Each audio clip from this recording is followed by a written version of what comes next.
अगले वक्ता के रूप में आदिवासी महासभा के मुखवान विजय कुजूर, आपको मैं आमंत्रित करना चाहूंगी। आप भारत के 5वीं अनुसूची वाले राज्यों के आदिवासियों को संवैधानिक अधिकारों की जानकारी देने और समस्त भारत में आदिवासियों को एकजुट करने में कार्यरत हैं।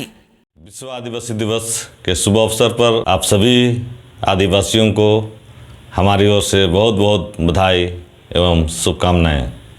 जैसा कि हम जानते हैं, आज के दिन पूरी दुनिया में 193 देशों पर यह दिवस मनाई जाती है और हमारे देश में भी हम लोगों ने बहुत ज़ोर शोर से यह दिवस को मनाने की शुरुआत की है। और इस दिवस के माध्यम से पिछले कुछ वर्षों में बहुत सारे आदिवासियों की समस्याओं पर हम लोगों ने चिंतन मंथन किया है। जैसे विस्थापन है, आदिवासियों का प्लान है, बेरोजगारी है, आपका बहुत सारे उनके सुप्रीम कोर्ट के जजमेंट है, उसको सरकारों द्वारा लागू नहीं किया जाना, ज़मीन के बहुत सारे कानून हैं, उनके रहते हुए भी उनको ज़मीन का पर मालिकाधिकार नहीं मिलना। ऐसे ही अनेक क्षेत्रों पे अनेक आपका प्रदेशों पर विभिन्न तरह की समस्या हैं। जैसे अभी आपका मध्य प्रदेश में बक्सवा का जो परियोजना है, उससे बहुत बड़ी क्षेत्र पे आपका ज़मीन और जंगल जीव जंतु डूबेंगे। उसी प्रकार दिल्ली बम्बे इंडस्ट्रियल कॉरिडोर है, उसमें लाखों एकड़ ज़मीन जाएगी और फिर से आदिवासियों का विस्थापन प्लान का समस्या उठ खड़ा होगा। उसी प्रकार बहुत बड़े बड़े डैम जितने भी हैं या जितने भी प्रस्तावित हैं, वे सभी डैम ज़्यादातर आदिवासी क्षेत्रों पे हैं। जैसे कि आपका झारखंड में कुचई खड़कई डैम हो या चांडिल डैम हो, पूरे भारत देश में बहुत सारे डैम्स हैं, बड़े बड़े डैम्स हैं। उससे बहुत ज़्यादा विस्थापित हुए हैं लोग और आज भी बहुत सारे डैम प्रस्तावित है। उदाहरण स्वरूप पोलावरम डैम जो दुनिया के सबसे बड़े डैम आने वाली है, जिससे 3-4 राज्यों के लोगों का एक वृहद स्तर पे विस्थापन होगा। बहुत सारे जीव जंतु उसमें आएंगे, बहुत सारे आपका दुर्लभ प्रजाति के वनस्पति उसमें आपका डूबेंगे। तो इस तरह के बहुत सारे प्रोजेक्ट हैं जिसका हम लोग हमेशा से चिंतन मंथन करके सरकार को के पास अपनी बातों को रखते आए हैं, ताकि विस्थापन ना हो और विकास वैसा हो जो सस्टेनेबल हो। तो हमारी मांग है कि कोई भी विकास मॉडल हो सस्टेनेबल हो। उसी प्रकार हम अगर असम में आते हैं और बंगाल में आते हैं, तो वहाँ सबसे बड़ी समस्या जो है न्यूनतम मजदूरी का है और आपका ज़मीन का पट्टा का है। तो इन दो क्षेत्रों में आदिवासी लगभग 250 सालों से वहाँ रह रहे हैं, लेकिन उनको वहाँ तक आज ज़मीन का पट्टा नहीं है। जबकि कुछ साल पहले बांग्लादेश और नेपाल से लोग, वहाँ की सरकारों ने उन्हें ज़मीन का पट्टा दिया है। उसी प्रकार अंडमान और असम में ये 2 विशेषकर राज्य हैं जहाँ पर वहाँ के आदिवासी जो आपका माइग्रेट करके या अंग्रेज़ों द्वारा 150 साल 200 साल पहले चाय बागान में काम करने के लिए ले जाया गया था। उन लोगों ने जंगलों को झाड़ काट के अपने ज़मीन बनाई थी। वह ज़मीन उनकी होनी चाहिए थी, लेकिन जब आज़ादी के बाद वह ज़मीन आपका सरकार या चाय बागान में भेस्ट हो जाने से वो अपनी ही ज़मीन में आज मजदूरी करने को मजबूर है। और वहाँ पर कुछ भी करने से पहले वहाँ के चाय मालिकों से पूछना पड़ता है। तो ये बहुत दुर्भाग्य की बात है कि पूरे इस लोकतांत्रिक देश में लगता है कि चाय बागान के मालिक एक अलग सरकार है। उस प्रकार से अधिकतर करते भी हैं, क्योंकि वहाँ अपना कानून नियम चलाते हैं, वहाँ आपका राज्य सरकारों के नियम नहीं चलती है। तो इस सब चीज़ों को आज का दिन है जिसमें हम चर्चा करके राष्ट्रीय स्तर पर लाना चाहते हैं। और इन सभी आपका समस्याओं का समाधान के लिए हमें जो है कहीं न कहीं आपका बहुत गहराई पे जाना होगा और मंथन करना होगा। आदिवासियों से संबंधित या अनुसूचित क्षेत्रों से संबंधित या जितने भी सुप्रीम कोर्ट जो ऐतिहासिक फैसले आदिवासियों के पक्ष में या अनुसूचित क्षेत्रों के संबंधित आए हैं, उसका लागू ना होना, या बहुत सारे नियम कानून रूल्स बने हैं बट उनका भी अनुसूचित क्षेत्रों में आदिवासी बहुल क्षेत्रों में लागू नहीं होना, उसका कारण एक ही है, क्योंकि किसी भी राज्य ने पेशा कानून 1996 और वनाधिकार कानून 2006 के तहत जो नियमावली बनाकर उसको लागू कराने थे वो नहीं किया गया। तो हम लोग आज इस मंच से आज विश्व आदिवासी दिवस के उपलक्ष्य में पूरा देश लाइव इसको देख रहा है। तो मैं चाहूँगा कि हर राज्य के सरकारें अगर सच में वो आदिवासी हितैषी है, चिंतित है उसके विकासों को लेकर, तो कहीं ना कहीं पेशा कानून 1996 में ग्राम सभा, जो पारंपरिक ग्राम सभाएं हैं, उनकी रूढ़िगत व्यवस्थाएं हैं, उनकी मान्यताएं हैं, उनकी सांस्कृतिक ये परंपरा है, उनके मुताबिक, उनके अनुरूप या उनके अनुकूल आपके नियमावली बनाने होंगे और एक सरकारी आदेश की अधिसूचना हर राज्यों में किया जाना चाहिए इसको लागू करने के लिए, तभी जाके ये हमको अधिकार मिल सकते हैं। जितने भी कानून बने हों, जितने वनाधिकार कानून हो या ज़मीन संबंधित कानून हो या सुप्रीम कोर्ट की जजमेंट माइनिंग से संबंधित हो या आरक्षण से संबंधित हो या और भी जजमेंट है या और भी आपका कानून है, CRPC IPC है, वो तभी इम्प्लीमेंट हो गए जब पेशा पर कानून बनाकर सरकार जो है आपका सरकारी अधिकारियों को आदेश देगी। तब जाके ग्राम सभाओं को, पारंपरिक ग्राम सभाओं को पावर मिलेगा, ताकत मिलेगा। तब लगेगा कि एक पारंपरिक ग्राम सभा जो इस देश में एक सबसे निचले स्तर का प्राधिकारी है, अगर हम अनुच्छेद 12 की बात करते हैं तो पारंपरिक ग्राम सभा भी एक स्थानीय प्राधिकार है, वह एक राज्य है और एक राज्य जो है अपने राज्य के अंदर शांति सुशासन के लिए नियमावली और कानून बना सकता है। जिस प्रकार हम चाय बागान की जिक्र किए, उस एरिया में चाय बागान के मालिक अपने नियम कानून बनाते हैं, अपने तरीके से वहाँ चलते हैं। सरकार क्या राज्य के बंगाल या आसाम की है उस पर नहीं चलते हैं। अगर आपको एक वहाँ काम करने वाला मजदूर, उसके परिवार के लोग वहाँ चाय का भी दुकान खोलना चाहते हो या गाय भी पालना चाहते हो, एक छोटा सा कोई भी आपका छोटा व्यवसाय करना चाहते हैं, तो जब तक चाय का मालिक अनुमति नहीं देगा वो लगा नहीं सकता है।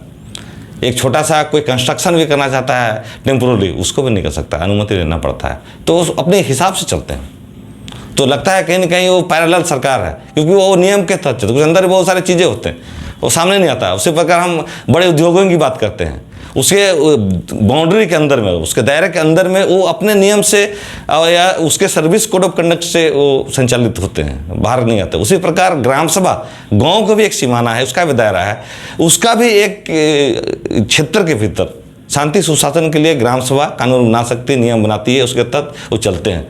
तो कहीं ना कहीं पिछले कुछ दिनों में एक विवाद देखी गई है, टकराव की स्थिति दिखाई गई है, क्योंकि जब चाय बागान में करते हैं तो पुलिस या प्रशासन कुछ नहीं बोलती है। उद्योग के अंदर भी एम्प्लॉई या मजदूरों के साथ बहुत कुछ होता है, अपने हिसाब से वो डील करती है।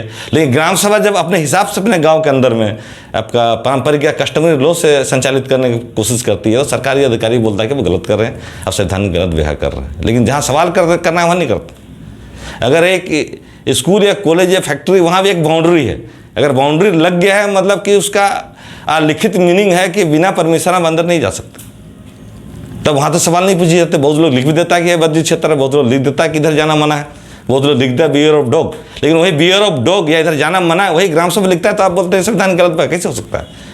तो बहुत सारी चीज़ों को बहुत गहराई से सोचने की बात है, जानने की आवश्यकता है। इसीलिए पावर तभी मिल सकेगा जब पेशा पे नियमावली बनेगी। जिस प्रकार छत्तीसगढ़ ने पेशा पे एक प्रारूप बनाकर सरकार को दिया गया है और बहुत जल्द से वो लागू होगा, तो एक मॉडल हो सकता है। उस पर ये दिखाया गया है कि पारंपरिक ग्राम सभा को जो मैंने प्रारूप पढ़ी है उसमें है कि एक पुलिस को भी किसी ग्राम सभा के क्षेत्र में किसी को गिरफ्तार करना है तो उसको लिखित अनुमति लेनी होगी, उसमें लिखा हुआ। अगर लिखित अनुमति 3 महीने तक अगर वो नहीं देता ग्राम सभा तो वो रद्द माने जाएंगे। बोले वहाँ घुसने के लिए आपको जो है वहाँ परमिशन लेना पड़ेगा। अगर बहुत सारे केस कचहरी के जो मामले हैं, जैसे हमने CRPC IPC की बात की, सबसे ज़्यादा उत्पीड़ित और जो से प्रताड़ित जो है अगर आदिवासी आज पूरे देश में है वो CRPC IPC की वजह से, क्योंकि वो सीधे एक सामान्य कानून हमारे पर थोप दिए गए। तो हम आज़ादी से पहले हम स्वतंत्र थे, आज़ाद थे, हमको ये नहीं बताया जाता था कि तुम क्या खाओगे, क्या पहनोगे, तुम कौन सा धर्म मानोगे, किस तरह से पूजा पाठ करोगे, किस तरह से रहोगे, आपका जियोगे। तो ये सारे चीज़ हमारे पर थोपे जा रहे हैं। आदिवासी आज परेशान है, हर चीज़ उसके ऊपर थोपे जा रहे हैं, उसको स्वतंत्र रूप से जीने का आज़ादी कहीं ना कहीं छीन ली गई है। तो इसीलिए पेशा पे कानून के तहत जो है नियमावली बनने जरूरी है। और आज़ादी के पहले जो स्वतंत्रता, उसका आज़ादी के स्वतंत्र अभिव्यक्ति की आज़ादी थी, उसको पुनः मिलेगा, तभी जाके आदिवासी आपका पहले की तरह जो है स्वतंत्र जी सकेगा। और कहीं ना कहीं ये जो उसके ऊपर ज़बरदस्ती बाहरी व्यवस्थाओं को थोपे जा रहे विकास के नाम से, उसके कारण से कहीं न कहीं उसके अंदर एक मानसिक आपका गुस्सा है, मानसिक से बहुत गुस्सा है, जो कभी पत्थलगड़ी के माध्यम से दिखाई देता है, कभी ककड़ी डूंगरी के माध्यम से दिखाई देता है, कभी अन्य अन्य आंदोलन अन्य तरीकों से वो दिखाई देता है। तो एंगर, मेंटल एंगर जो है वो आदिवासियों में दिखाई देता है। अगर उसको एड्रेस करना है सरकार को, उसका समाधान निकालना है, तो हमको लगता है कि पेशा कानून 1996 में न्यूली बनाकर जितने भी सामान्य कानून है उसको जो प्रावधान अनुसूचित क्षेत्र आदिवासी क्षेत्र में लागू किए जाने हैं, उस सारे चीज़ों को उसके अंदर समावित कर देना चाहिए। जिस तरह मैं एक CNT एक्ट के या SPT एक्ट के एग्जाम्पल लेना चाहता हूँ। अगर ज़मीन खरीदना है तो वह ज़मीन किसी न किसी गाँव का अधीन आता है। तो जब तक वह ग्राम सभा उसे यह नहीं बताता है कि ये ज़मीन बिकेगा नहीं बिकेगा, क्योंकि पावर आगे पैसा के साथ उसको, जब तक वह नहीं बताता है कि ज़मीन उसको बेचना है, अनुमति नहीं देता है, ज़मीन बिकेगा नहीं, तो CNT एक्ट लागू हो जाता है। तब जाके CNT एक्ट लागू होगा। तो इस प्रकार बहुत सारे ज़मीन कानून है।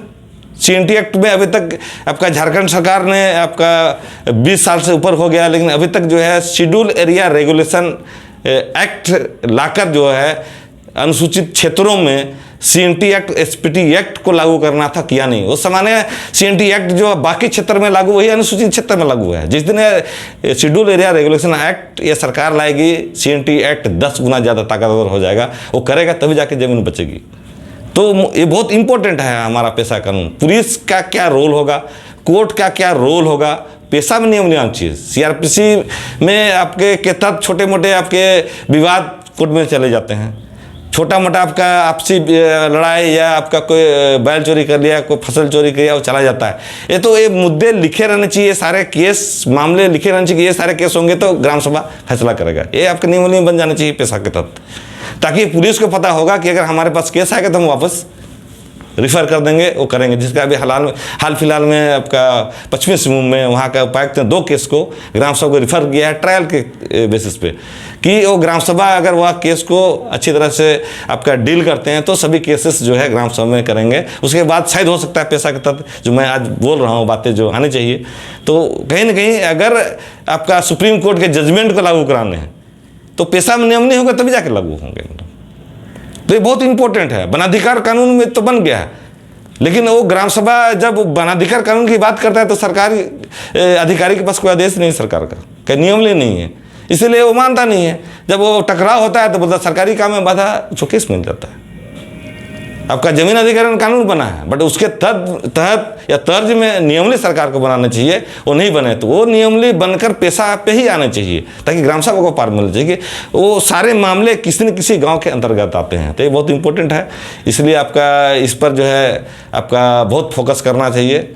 और उम्मीद है सरकार की आपका इसके तहत जो कार्रवाई करना चाहिए। पेशा में नियमली बनाने से पहले भी कुछ और चीज़ें सोचने होंगे जो अंतर्राष्ट्रीय स्तर से भी जुड़े हुए मामले हैं, क्योंकि आपका सरकार ने इवेंट ड्रिफ्ट पर आपका प्रस्तावना में साइन किया है, लेकिन अभी तक हमारा भारत सरकार ने ILO कन्वेंशन 169 पर हस्ताक्षर नहीं किया, जिसके कारण से समस्या है। जबकि आपका जर्मनी बहुत आपका विकसित देश है, उसने भी साइन किया, वो भी अब आदिवासियों के प्रति काफ़ी गंभीर है।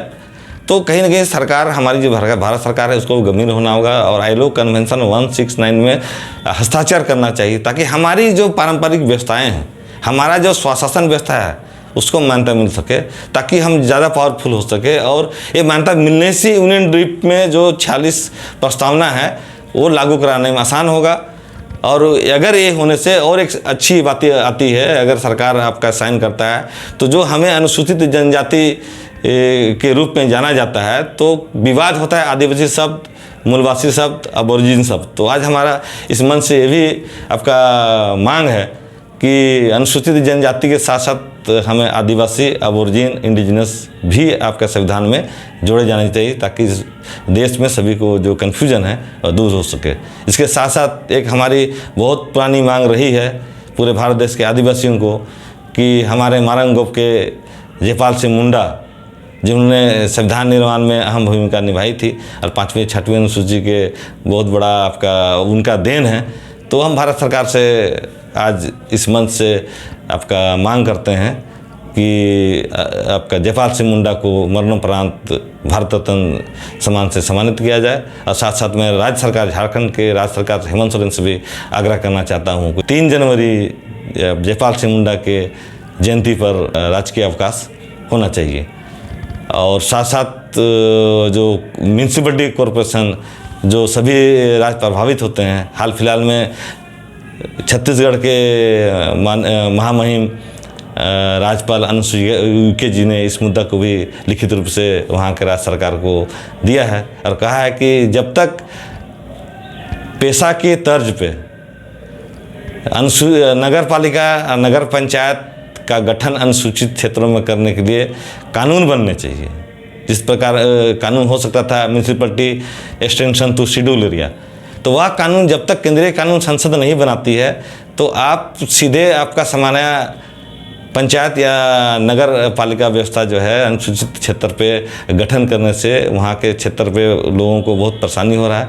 और कहीं न कहीं आपका गैर आदिवासी आबादी को अप्रत्यक्ष रूप से बहुत चालाकी, षड्यंत्र पूर्वक जो है अनुसूचित क्षेत्र पे बसाने का प्रयास किया जा रहा है। क्योंकि जब वह नियमली नहीं बनने से पेशा में जिस प्रकार आपका कितना आरक्षण होगा आदिवासियों का, उसका क्या अधिकार होगा वो लिखित है, लेकिन आपका उसका अधिकार अनुसूचित क्षेत्र में जो अब चल रहे हैं नगर पालिका जो असंवैधानिक है उस पर नियमली नहीं बनने से हमको फ़ायदा नहीं मिल रहा है। अगर नियमली बनता है तो यह स्पष्ट हो जाएगा कि हमको जितने भी म्यूनसिपलिटी क्षेत्र पे जो दुकान है, व्यवसाय है, जगह है, होटल है, मॉल के, उसके लाइसेंस वो देता है, उसका टैक्स वो तय करता है। तो हमारे लिए क्या नियम होना चाहिए, क्या कानून है, ये स्पष्ट नहीं। वो होगा तो आदिवासी को हो सकता है टैक्स फ्री हो सकता है कि उसमें कोटा हो, कितना दुकान आपका, इतना मॉल के लिए, इतना जगह जो आदिवासियों के लिए आरक्षित हो, नियमली बने। तो इसलिए वहाँ नियमली बनने बहुत ज़रूरी है। उसके बाद ही आप यहाँ पर लागू आपका नगर पालिका गठन होना चाहिए। और जब तक नगर पालिका और नगर पंचायत के लिए विशेष कानून अनुसूचित क्षेत्र में नहीं बन जाता तब तक हम लोगों की मांग रहेगी कि सभी अगर नगर पंचायत चुनाव या उसका गठन जो अनुसूचित क्षेत्रों में हुआ है उसको रद्द किया जाना चाहिए और उसको जिम्मेदारी जो जिला परिषद है उसको सौंप देना चाहिए। तो अनुसूचित क्षेत्रों या अनुसूचित जनजाति बहुल क्षेत्रों में अनुसूचित जनजातियों के खिलाफ अदालतों में लंबित सभी केस जो और मुकदमे की समीक्षा कर केस वापसी की प्रक्रिया सरकारों द्वारा कराई जानी चाहिए और यथासंभव उन मामलों को पुनः पारंपरिक ग्राम सभाओं में वापस भेजकर सुप्रीम कोर्ट के वेदांता फैसला 2013, विल्किंसन रूल 1837, संविधान के अनुच्छेद 13(3) का अनुच्छेद 244(1) के अंतर्गत रूढ़िगत विधियों के अधीन पारंपरिक तरीकों से सुनवाई व कार्रवाई करने के लिए राज्य सरकार नियमली कानून बनाकर उन्हें इजाज़त दे, ग्राम सभा को इजाज़त दे एवं स्थानीय अनुसूचित जनजातियों को भारत के स्वतंत्रता के बाद से जो CRPC 1898 एवं CRPC 1973 के जो पेचीदगियाँ हैं, जो जटिलताएं हैं, जो तकनीकी चीज़ें हैं, उनसे इनको राहत मिल सके। इससे बहुत ज़्यादा प्रताड़ित है तो ये सरकार करे। जितने समस्या अलग अलग प्रदेशों के जो वक्ता 2 दिवसीय वेबिनार में रखे हैं बहुत सारे समस्याओं का जिक्र किया गया, लेकिन समाधान क्या? तो हम एक पहल और करना चाहेंगे क्योंकि कहीं ना कहीं अब हमको अलग तरीके से सोचना पड़ेगा। जिस प्रकार से समय बदल रहा है, परिस्थितियाँ बदल रही है, विकास के सारे सिस्टम बदल रहे हैं, तो कहीं ना कहीं हमको भी अब अपने तरीके में परिवर्तन करना पड़ेगा। आंदोलन से हटकर हमको भी अब जो है आपका जुडिशल सिस्टम में आपका ज़्यादा जाना चाहिए। लेकिन जाए कैसे? हमारे पास पैसा नहीं है। जब पैसा नहीं तो हम आसान तरीका ढूंढते हैं आंदोलन, और आंदोलन जब करते हैं तो केस मुकदमा खाते हैं। तो यह आंदोलन से बचने के लिए और हमको कानूनी लड़ाई लड़ने के लिए हमें आर्थिक आज़ादी चाहिए, और आज़ादी तभी मिलेगा जब हम व्यापार व्यवसाय में भी जाएंगे। तो अब समय आ गया है कि हम आदिवासियों को भी व्यापार व्यवसाय की ओर जाना चाहिए, क्योंकि जल जंगल ज़मीन और खनिज हमारे पास है, हमारे पास बाजार है, हमारे पास व्यवस्था है। तो कमी सिर्फ हमारे पास 2 चीज़ें का है, एक फंड और दूसरा है बाजार। तो बाजार तो हम खुद है, खुद कंज्यूमर, ज़मीन हमारे पास खुद है। तो हमको कहीं ना कहीं अब आर्थिक सशक्तिकरण के बारे में सोचना होगा। हमको इस दिशा पे आपका पहल करना होगा। जिस प्रकार डॉक्टर नारायण कासाव टेकाम जो छत्तीसगढ़ के हैं, उसने अपने वक्तव्य में आपका 8 तारीख को बताया है। तो हमको उस ओर जाना होगा और हमको आर्थिक आज़ादी आदिवासियों को हासिल करना होगा। हमको आर्थिक रूप से भारत पे दबदबा बनाना होगा, क्योंकि भारत देश में जो कानून बनाने वाले हैं संसद में या राज्यों में विधानसभा में कानून बनाने वाले हैं, वे पूंजीपतियों को सोचते हैं। जिस दिन आदिवासी इस क्षेत्र पे दबदबा बना लेगा, उस दिन आपके मुताबिक कानून बनेंगे।